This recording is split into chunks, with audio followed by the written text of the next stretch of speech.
Hey, yo, what's up everyone? Welcome back to the channel. This is Smart TCG, and today I'm going to be going over my Shrouded Fable set review plus buy list. Shrouded Fable is the brand new set that is going to be legal for the Pokemon TCG World Championships, and I actually think it is a lot better than people are giving it credit for. There are a lot of hidden gems in this set that I actually think have a lot of potential, and I think are definitely going to make their mark in the upcoming format. But with that being said, if you enjoy the content, make sure to leave a like and subscribe. All the translations as well will be right down in the description, so make sure to go check those out. All right, let's hop right into it. Starting off here, we have arguably the best card in the set, Fezandipiti EX. Fezandipiti EX, in my opinion, is the best card from the brand new set, Shrouded Fable. Its ability, Take Advantage, reads once during your turn if any of your Pokemon were knocked out. During your opponent's last turn, you may draw 3 cards, and you can't use this ability more than once per turn. This ability is really good because it can be used at any point during your turn, which means maybe you want to use a Professor's Research first, maybe you want to use some type of hand disruption first, and then you can use the ability. So you get to choose on that turn when you get to use the ability, which is really strong. This is really good in turbo decks. There are a lot of turbo decks in this format that don't really have a whole lot of draw support. Specifically, decks like Miraidon and also Future Hands do not have any type of draw support except for things like Mew and potentially Squawkabilly in a deck like Miraidon. So having this late game Fezandipiti is really nice. This card also has some potential in decks like Gardevoir, potentially Lost Zone Toolbox as well. It makes a lot of sense to play this card, and it also has a pretty decent attack as well with that Cruel Arrow, which allows you to deal 100 damage to one of your opponent's Pokemon. Not necessarily an amazing attack, but maybe could potentially come up. This card, though, in my opinion, is just going to be a one of. I don't really recommend picking up more than that, simply because you can't use this ability more than once during your turn, so it does block that from being a little bit too good. But I think this card is amazing, has a lot of potential, and I think definitely we'll see play in upcoming decks. Very good card. Next up, we got Oki DOI EX. Oki DOI EX has 250 HP with that Poison Muscle attack, which reads, search your deck for up to 2 basic energy cards and you get to attach them to this Pokemon. And if you do attach them to this Pokemon, you do poison yourself, which actually pairs up really nicely with its main attack that we're going to be using the majority of the time to take those big knockouts, which is going to be Crazy Chain. Crazy Chain deals 130 damage. However, if it is poisoned, then it deals an extra 130 more damage, meaning you're dealing 260, which is close to being really good. But if we pair it up with the brand new tool card called Binding Mochi, which we'll be able to go into later on, we're going to be able to one-shot a lot of things in the standard format. This card combos really well with Binding Mochi and also the Pecharunt as well, and Dark actually has a decent amount of support in this format. We got cards like Dark Patch as well. The brand new Janines that we'll also be going into later on give this card a lot of life and a lot of potential to actually see some success. The big question is this type of deck going to be stronger than something like Raging Bolt? This kind of is a big, one prize deck that deals a ton of damage really quickly, and is it going to be too linear, which I think is one of the problems that Raging Bolt has that this deck might also have. However, I think the card overall is very solid. I'm going to give it a 6 out of 10 as of right now. It's not exceptional in any way, but I think it is a very respectable card, and I definitely recommend picking up 3. Next up, we have another one of the Dark EXs from the set, Munkidori EX, with its ability Skip a Beat. If this Pokemon is knocked out by damage from an attack from your opponent's Pokemon, if you have a Pecharunt EX in play, your opponent takes 1 fewer prize card, basically meaning that this is just a 1 prizer in most situations, because how this deck is built, you're always going to have one of those other Pokemon on the field, which just means that this Pokemon should be a 1 prizer throughout the majority of games. And Dirty Headbutt here deals 190 damage, and during your next turn, this Pokemon can't use this attack, which is totally fine because you have things like the Pecharunt to continuously switch out. You could maybe even play switches as well, so that effect really isn't something to worry about. And 190 damage is relatively respectable as well if you pair it up with something like the Binding Mochi maybe, so that's pretty cool. You could potentially deal 200 plus damage, knocking out a lot of things in the format. So if you're ever to poison yourself, should be pretty okay. And I think its ability is a lot better than people give it credit for. I mean, in most situations, this is just going to be a 210 HP one prizer that can deal over 200 damage with something like Binding Mochi, which I actually think has a lot of potential. I think this card is probably better than people give it credit for. Personally, I gave it a 5 out of 10. I don't think it's exceptional, but I don't think this card is necessarily horrible. But that being said, I'd probably pick up 2 because I really couldn't see any deck playing more than that.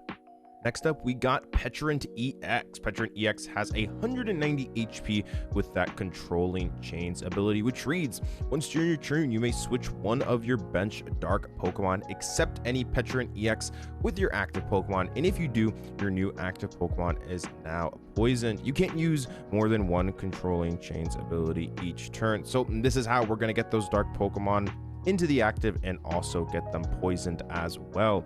Irritating Burst is actually a pretty decent attack. It deals 60 damage times 60 for each prize card your opponent has taken, meaning at the very end of the game, you're going to have a potential to deal tons and tons of damage. Paired up with things like Binding Mochi, you can actually hit well over 300, knocking out pretty much everything in the format, which is actually pretty cool. It's a powerful ability which is compatible in multiple different decks, like, for example, decks like Charizard are considering it.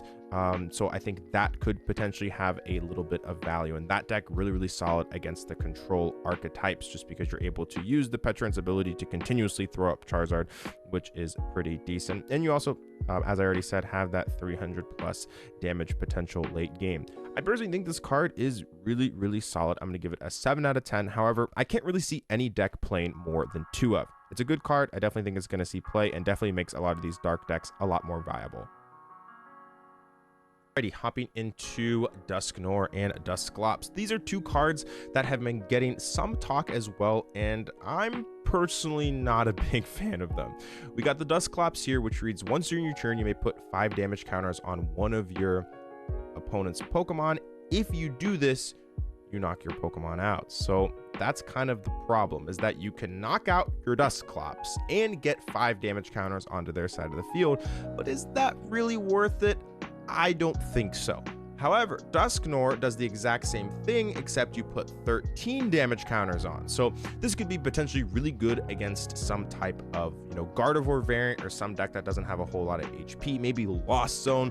The problem is that it's pretty difficult to justify handing your opponent a prize card just to put, potentially 13 damage counters on. On top of this, also being a stage 2, this card isn't necessarily very easy to get out, so it doesn't seem worth it. However, if you want to build a deck around it, you definitely need 4 of each. But yeah, I think it's kind of hard to justify knocking out a stage 1 or stage 2 just for potentially 13 damage counters. It's okay, but not necessarily anything I would be looking to build a deck around. Maybe I'll be proven wrong. Next up here, we have Kingdra. This card is the Factory of Sadness. It is a stage 2 with Hydro Pump, which deals 50 more for each water energy attached to this Pokemon. It just is not as good as Chien-Pao. It's a stage 2. The easiest way to power this thing up is probably not even with its first attack, is with something like Baxcalibur, which means if you want to play Baxcalibur, you also have to play another stage 2. So you're playing multiple stage 2, and it just kind of becomes an inconsistent mess of a deck. So I personally wouldn't pick up any of these. I don't think the card is very good. If you're trying to play a water deck that deals a bunch of damage, just play Chien-Pao. It does pretty much the same thing and does it much more efficiently and also much more consistently. Next up here, we have Genesect. Genesect with that Ace Canceller ability, which reads, if this Pokemon has any Pokemon tool cards attached, your opponent can't play any Ace Spec cards from their hand. We had a Spirit Tomb way back with pretty much the same, I think, ability, but in that format, there was a lot more bench space. Just because how decks were built. Now this is a much more setup based format, so it's pretty difficult to justify benching this card when you could be benching maybe something like a Manaphy in a specific matchup, or maybe you want like bench space for Rotom. Like there's a lot of different support Pokemon already in this format that you probably want that bench space to be like dedicated for. So I think that this card is not necessarily great, and also can't turn off all of the Ace Specs, which is kind of funny.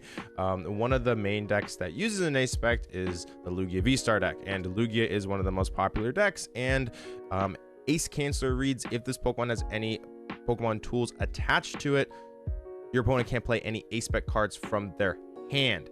That's the important thing, is they can't play from their hand, which means that if they're using something like Primal Turbo, they can still get those energies onto the field, specifically the legacy energies. So that's a problem. And that means that if one of the most popular decks, this card isn't necessarily even good against, you kind of get to the situation where it's just like, why am I even playing this card? So I personally wouldn't recommend it. Maybe in the future, there's a bunch of, like super powerful like A-Specs that this card can shut off that swings a bunch of matchups. But I think like shutting off Stamp or Prime Catcher, just like, it's just not worth it at the moment, I think. Obviously those cards are very good, but I don't think you can justify playing this right now. I think it's a 2 out of 10, and I'd pick up 1 just in case. Maybe in the future it's good, but as of right now, I personally wouldn't recommend playing it. Next up here, we got Haxorus. Haxorus here, I gave it a 3 out of 10, would be a 1-up that I would pick up. It has that Axe Down attack, which reads, if your opponent's active Pokemon has any special energy attached to it, it is knocked out. So that's a pretty powerful effect. And then Dragon Pulse dealing 230. I think this has a potential spot in something like the Regidrago V-Star deck. However, once again, it's kind of hard to justify this over maybe some other tech card that you're considering. And the big problem is that missed energy equals no damage. You're not able to one-shot something like a Lugia if there's a missed energy with something like the Axe Down, which is a problem. So if Lugia wasn't playing missed energy, then maybe this card is worth it to make the Lugia matchup like super strong. However, I think you can already beat that matchup anyways, and I don't think this card is necessarily worth it. However, maybe some people try this card out. It has some potential, but as of right now, I'll just pick up 1 and I'll give it a 3 out of 10. Next up here, we have Kyurem. Kyurem is a 130 HP dragon type with that anti-plasma ability. If your opponent has any cards in their discard pile with Colress in its name, this Pokemon's Trifrost attack can be used for a colorless instead of 5, which is pretty crazy because this attack is really good. However, it takes 5 energy, pretty much making it impossible to use in most situations. This Trifrost attack, you discard all energy attached to this Pokemon. This attack does 110 damage to 3 of your opponent's Pokemon. Pretty much the Lost Box counter. This card will potentially see play in some like anti-Lost Box decks. Maybe even Lost Box plays a 1-up to counter the Mirror Match. I'm not 100% sure, but this card I think is going to see some play. It's a Lost Box counter. It also can be used in Regidrago V-Star because you can use the Regidrago's first attack to be able to copy Trifrost, which is pretty cool as well. So the problem with that though is that you have to discard all of your energies with the Regidrago, and since the Regidrago doesn't have the anti-plasma ability, you have to discard all 3, which means you could potentially run out of resources. So there's a couple questions that you kind of have to ask, is it actually worth it? Because in a lot of situations, I guess, like where something like Regidrago could be using this, potentially Dragapult just kind of does the job anyways versus decks like Lost Zone Toolbox. So I'm not 100% sure if this card is actually that good. I'd probably just pick up 1 as of right now. I can't imagine any deck really trying to justify playing a second one unless they really don't like playing against the Lost Zone Toolbox engines, but I'd give it a 6 out of 10. I think it has, some potential, but I don't think it's overpowering in like really like any way. But I wouldn't be surprised if people showed up to the World Championships with a 1-of in their deck to make sure that they have a decent Lost Box matchup. But then we also kind of run into the situation where if this card gets hyped up right before the tournament, then people are just going to put in the Manaphy, and that kind of invalidates this card. So there are some problems with it for sure. But if they don't play Manaphy and you can pull it off, you pretty much just win the game. So it's cool, but I don't know if it's worth playing. Next up here, we have one of the Ursalunas with the ability Rule of Thumb. Rule of Thumb reads, once during your turn, when you play this Pokemon from your hand onto your bench, you may attach up to 2 basic energies. Specifically, need to be fighting from your hand to this Pokemon. And then Mud Bite, which deals 100 damage, and it does 30 more damage for each damage counter on your opponent's active Pokemon. So this card is is going to be specifically used, I think, in Frostlass decks. I think that Frostlass plus this is going to have some type of synergy, and I think is going to make a deck. Whether or not it's a solid deck or not, that's going to be the question. Consistency is probably going to be the issue, but I actually don't think this card is that bad. The problem is that you have to set up multiple Frostlass, and that take a couple of turns, you know, to kind of start to get the damage on the board. So that's, you know, kind of the tricky thing. I think that if I was considering this card to pick up, I would get 4, and I think it has some potential. I'm going to give it a 6 out of 10. Next up here, we got a Yveltal with that gnarly winds. Put 2 damage counters on each of your opponent's Pokemon that has any damage counters on it. Once again, another card that could potentially be used in Frostlass decks. And then Destructive Beam for 3 energy, 2 dark, and 1 colorless, dealing 100 damage, and you flip a coin. If heads, you get to discard an energy from your opponent's active Pokemon. So for 3 energy, that's not necessarily worth it. However, its first attack is definitely kind of interesting with that you know, chance to be able to really do a lot of damage if you're able to use something like Frostlass to get, you know, tons of damage onto the board, and you can use this to spread more damage on stuff. So potentially cool. I'm not 100% sure. I think that the other card that I just mentioned has a little bit more playability in Frostlass, but maybe this card sees some play. Kind of interesting that this set has a bunch of cards that could potentially be good in Frostlass. I'm going to give it a 4 out of 10, and I'd only pick up 2. I don't think you need more than that.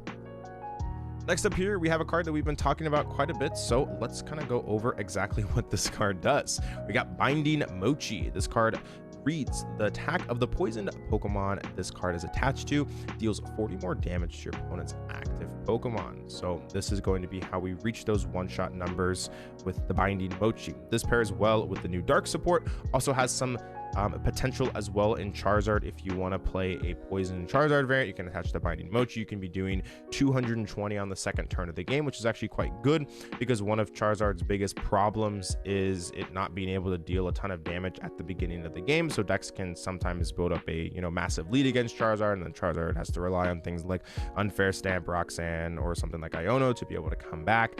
So kind of interesting. I think that Binding Mochi might see some play in Charizard. You do have to cut some specific cards to be able to fit in the poison, but I think it could be potentially good. I'm going to give it a 6 out of 10. And if you want to pick this card up, I would probably pick up 4 just to be safe. Alrighty, hopping into the next card, we have Night Stretcher. Night Stretcher reads: you put a Pokemon or a basic energy card from your discard pile into your hand. This card, I think, actually has a lot of potential. I know some people think this card is really mediocre, and I'm one of the people that believes this card actually is going to see some play. This card makes a lot of sense in the Gardevoir EX variants. You can put back any Pokemon, not just basic. That's important to note. And I guess the big question is, like, that we're going to kind of talk about, is it better than Super Rod? And I think the answer is it depends on the deck. I think with something like Gardevoir, you probably still want to play double Super Rod, but I think adding in a Night Stretcher is totally fine, because, for example, a lot of these Gardevoir decks are playing double Dark Energy simply because if your Munkidori gets knocked out, and then you have to use something like Super Rod, and then you need an Earthen Vessel as well. You need kind of a lot to get that Dark Energy back on the field. But with something like the Night Stretcher, you can just take that back out, and then maybe use something like Super Rod to get back the Munkidori, and then use maybe your Artisan that's like been on the field as well to get that back down. So it makes it a little bit easier, I think, to streamline things like the Munkidori potentially.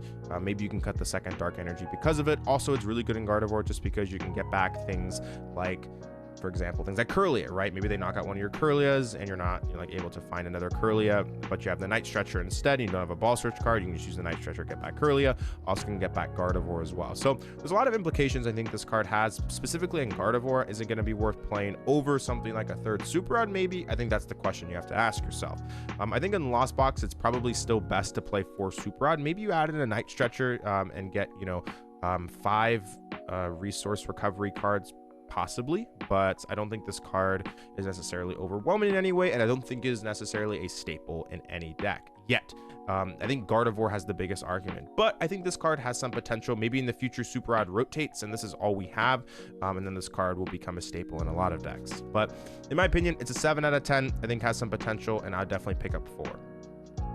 Alrighty, next up here we have Power Hourglass. Power Hourglass is a tool card that reads at the end of your turn, if the Pokemon this card is attached to is in the active spot, you may attach a basic energy from your discard pile to that Pokemon. This card is going to be specifically decent in decks like Regidrago and also Raging Bolt, two decks that oftentimes burn all of their energies to take a big one-hit KO. For example, Regidrago can use its attack to copy the Raging Bolt to one shot, and then you run out of energies sometimes, or potentially using something like the Kyurem as well, which will potentially see play in Regidrago. And then Raging Bolt, like that deck for the most part, is always going to be burning tons of energies off the field. So having something like this Power Hourglass actually might make some sense in those decks. However, in the majority of other decks in the format, it's hard to justify playing this tool card over the other tool cards that we have available.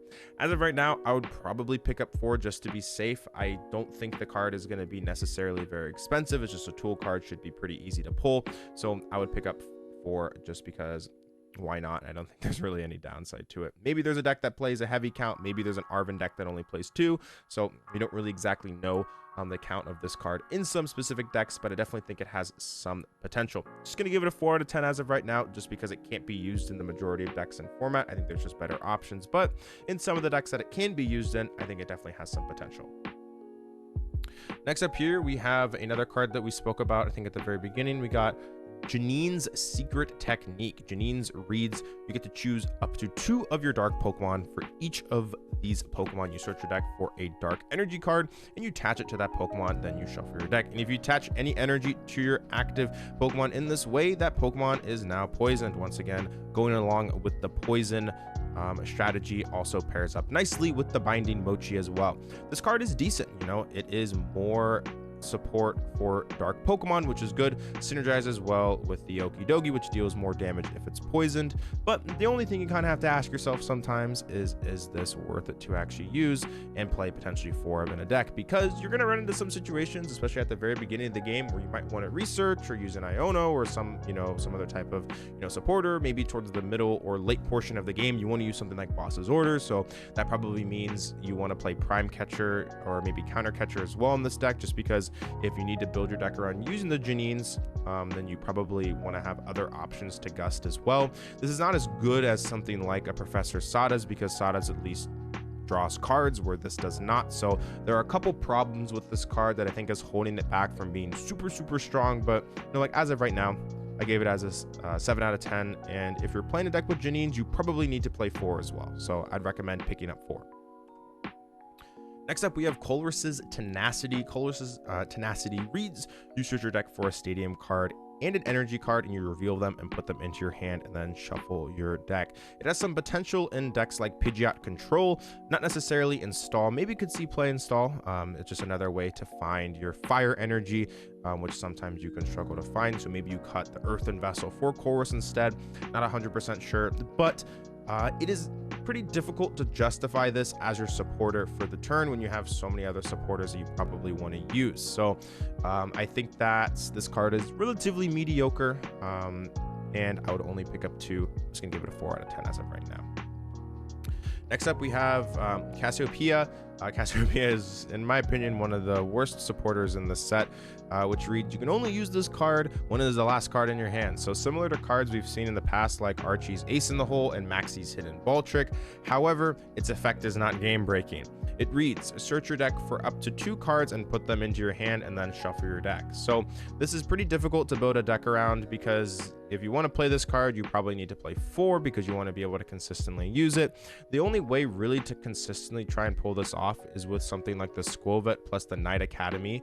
We'll go over that card soon. So that would probably be the only way to play this. The thing is that I think Cypher Maniac is just a better card, because if you're playing Skwovet, then you could just play Cypher Maniac, Skwovet into that, or you play something like the Barrel Engine. So I literally think that Cypher Maniac is probably just better than this card. I think it's pretty mediocre. I gave it a 2 out of 10. If you want to pick it up and you want to build a deck around it, you probably need to play 4. So I'd recommend picking up 4. Next up here, we have Xerosic's Plan. Xerosic's Plan is another card that has been getting quite a bit of talk. This card reads, your opponent discards cards from their hand until they have 3 cards in their hand left. This is very good in control and stall. It is also very good against control and stall decks, because those decks like to build up those 20 to 30 card hands. So if you play this down, you oftentimes, if they have that large of a hand, you can just instantly win the game, which is really, really cool. But the big question is kind of in a vacuum versus the majority of decks in the format, is it better than something like an Eerie, for example? I think that decks like control and stall will play it, but I also think a deck that might play it will be Charizard, or any deck with a Barrel Pidgeot engine, where you run into situations at the middle of the game where you don't really need to play a draw supporter, or you really don't need to play a boss's orders. Those are usually the turns where maybe something like Professor Turo is used, something like an Eerie is used, or potentially something like the Zero 6 plan. So that's a big question you kind of have to ask yourself. Is this card, you know, in those situations going to be more worthwhile than something like an Eerie? Typically, if they have, let's say on average, a 10 or 15 card hand, something like Eerie is probably going to get, you know, 2 pretty good cards, and Eerie is probably better overall in most situations, especially when they have a smaller hand. So you kind of have to gauge whether or not this card is actually worth it or not. I give it a 6 out of 10. I think you should pick up 2. You're probably not going to find a deck that plays more than 2. I think that control and stall might play 2, but I think most will play 1. So I'd pick up a second one just to be safe. But yeah, I think this card is decent and definitely has some usage. However, the argument is it better than some of the other disruption cards we currently have right now in the standard format? Next up, we have one of the stadiums that was released in Knight Academy. Once during your turn, each player they have the option to put a card from their hand on top of their deck. So this is kind of interesting. You can play it obviously with the Cassiopeia, as I stated above. It is good against things like Iono, which is still, you know, running around in a lot of decks as a 3 or 4 of, so that is also nice. You can prevent that, but you need to build a deck around this probably. I think there's a lot of other stadium cards that probably have a lot more use. I don't really know of any deck that just instantly folds to something like Iono as well, so you kind of have to ask yourself, why are we playing this over, you know, some other type of stadium that could give us use, like Artisan or Pokestop maybe? So I think this card is okay. Maybe it sees more play in the future, but I don't think it's necessarily very, very good. Also, with things like Unfair Stamp also becoming more popular as well, and Disruption is becoming more popular, which means that if they just use Unfair Stamp, then all your cards get shuffled and the Knight Academy doesn't actually do anything. So I think maybe in a format where the Unfair Stamp and even like Roxanne didn't exist and Iono was a 4 of in every deck, maybe Knight Academy sees more play, but I think as of right now it's pretty mediocre.